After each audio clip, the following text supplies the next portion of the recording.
Friends, कैसे हैं आप लोग। आज हम लोग पढ़ेंगे MAHN यानी master of arts in Hindu studies, जिसमें आज पढ़ेंगे MHN 004 के खंड 2 में इकाई 1 पुरुष पुरुषोत्तम आत्मा एवं धर्म, जिसमें आज हम आपके लिए लेकर आए हैं ईश्वर। तो वीडियो स्टार्ट करने से पहले जो भी फ्रेंड्स हमारे चैनल पर नए आए हैं कृपया चैनल को सब्सक्राइब कर ले और बेल आइकन को प्रेस कर दें, ताकि जो भी लेटेस्ट वीडियो हमारे चैनल पे आए वो सबसे पहले आपको मिल सके। तो आइए ज्यादा टाइम को न लेते हुए चलते हैं अपने टॉपिक पर। पुरुष पुरुषोत्तम आत्मा एवं धर्म में ईश्वर के बारे में पढ़ते हैं। तो आइए वीडियो को स्टार्ट करते हैं। भारतीय चिंतन धारा की अविरल प्रवाह श्रृंखला समय चक्र के साथ धीरे धीरे परिवर्तित होती गई। परम तत्व की मूल जिज्ञासा ऋग वैदिक काल में प्रजापति, हिरण्यगर्भ, विराट पुरुष, परम पुरुष, पुरुष की अवधारणा से होते हुए औपनिषदिक काल में पहले आत्म तत्व आत्मा या आत्मन के रूप में परिवर्तित हुई। फिर औपनिषद चिंतन की प्रकाष्ठा के फल स्वरूप यह परम तत्व ब्रह्म के रूप में बदल गया। कालांतर में पुनः यही परम तत्व की मूल जिज्ञासा श्रीमद् भगवत गीता में पुरुषोत्तम के रूप में परिणत हुई। पुरुषोत्तम की अवधारणा को गीता का प्रशय तो मिला ही था, साथ ही वेदांत के वैष्णव विचारधारा के अनुयायियों जैसे रामानुजाचार्य, माधवाचार्य, निम्बाकाचार्य और बल्लभाचार्य के विचारों में भी पुष्पित एवं पल्लवित हुई। फिर बाद में वेदांत के वैष्णव आचार्यों की ईश्वर संबंधी अवधारणा ने पुराण काल तक आते आते विराट शुद्ध चैतन्य स्वरूप कुटस्थ नित्य शुद्ध मुक्त परम तत्व के स्थान पर साकार सगुण सर्वज्ञ सर्वव्यापी सर्वशक्तिमान दयालु करुणामय भक्तों पर अनुग्रह करने वाले ईश्वर का रूप धारण कर लिया, जहां उन्हें ब्रह्मा विष्णु शिव आदि की पूजा की जाने लगा।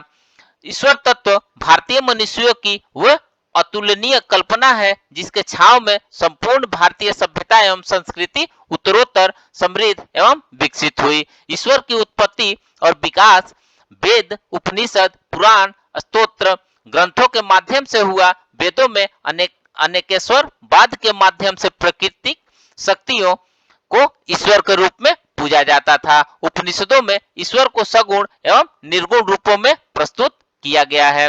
भारतीय दर्शन के आसिक संप्रदायों के कुछ संप्रदाय जैसे न्याय दर्शन वैष्णव वेदांत आदि में ईश्वर की सिद्धि पर बल दिया गया है।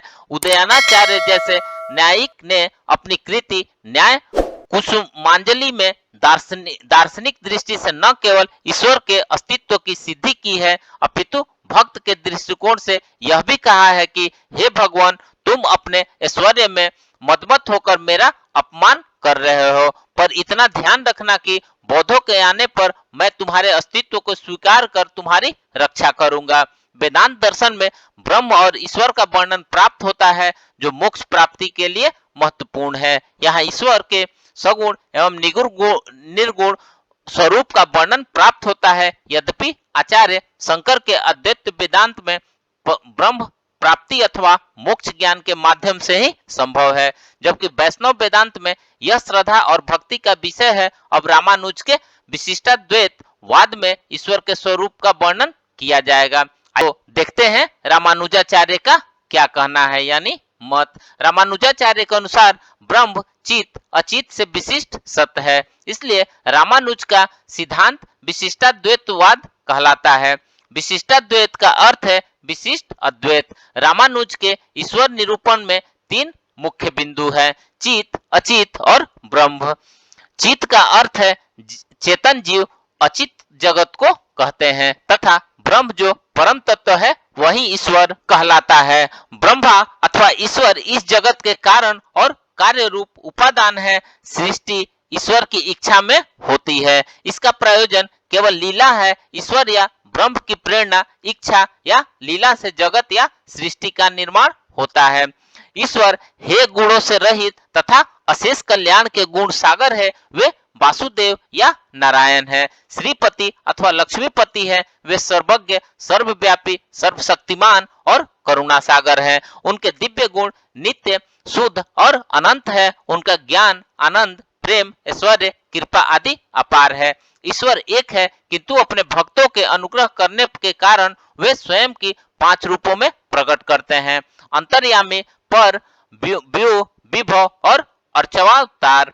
चित अचित रूप विश्व में अंतर्यामी आत्मा के रूप में वे व्याप्त रहकर उसका संचालन करना ईश्वर का अंतर्यामी रूप है।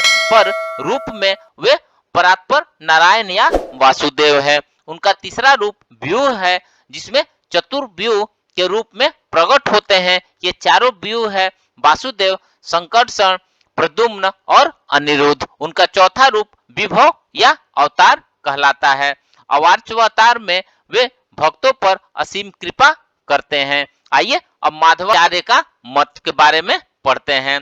द्वैतवाद अथवा ब्रह्म संप्रदाय के प्रवर्तक माधवाचार्य के सिद्धांतों में परम तत्व या परमात्मा विष्णु है, जो सभी प्रकार से पूर्ण है। वे अनंत गुणों से परिपूर्ण है। उनका प्रत्येक गुण पूर्ण, निरवधि और निरतिशय है। वे उत्पत्ति, स्थिति, संहार, नियमन, आवरण, ज्ञान, बंधन और मोक्ष इन आठों के नियंत्रक है। परमात्मा विभिन्न अवतारों तथा मत्स्य, कूर्म, वराह आदि को धारण करते हैं।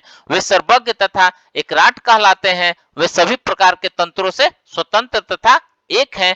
वे जीव, जड़, प्रकृति से अत्यंत विलक्षण हैं। आइए अब नेक्स्ट पढ़ते हैं निम्बार्काचार्य का मत।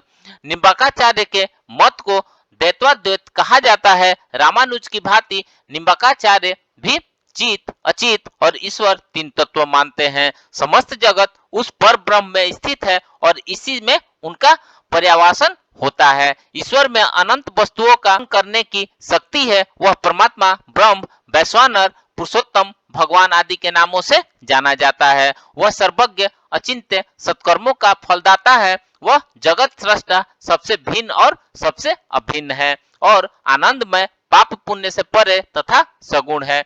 निम्बार्क ने रामानुज के ऐश्वर्य प्रधान भक्ति के स्थान पर माधुर्य प्रदान का उपदेश दिया है। आइए अब नेक्स्ट देखते हैं वल्लभाचार्य का मत।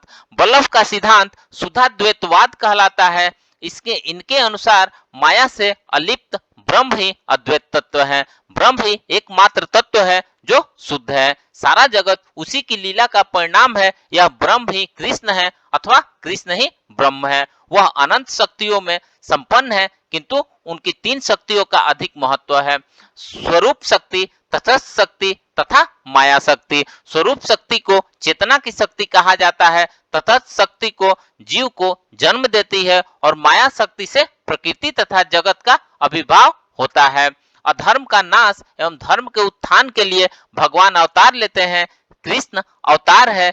यहाँ कहा गया है कि सिवा और कोई परम तत्व है, यह मैं नहीं जानता। इस प्रकार हमने जाना कि वैष्णव आचार्यों के दार्शनिक सिद्धांतों में परम तत्व केवल विष्णु, हरि या कृष्ण है, जो इस तथ्य की ओर संकेत करता है कि औपनिषदिक ब्रह्मवाद और भागवत धर्म के ईश्वरवाद का एकीकरण हो चुका है। वास्तव में वैष्णव आचार्यों में औपनिषदिक ब्रह्मवाद का दार्शनिक भाव तो प्रबल था, साथ ही धार्मिक आकांक्षाएं भी उतनी ही प्रबल थी। इन सभी आचार्यों ने धार्मिक भावनाओं की मांग का दार्शनिक तथा तार्किक विचार पद्धति के साथ समन्वय करने का प्रयास किया था, जो भारतीय जनमानस की भावनाओं से सीधा जुड़ा था। तो फ्रेंड्स, इस प्रकार से आज हमने पुरुष, पुरुषोत्तम, आत्मा एवं धर्म में ईश्वर के बारे में पढ़ा। तो मिलते हैं एक नए वीडियो के साथ में, तब तक हमारे चैनल पे बने रहिए। धन्यवाद।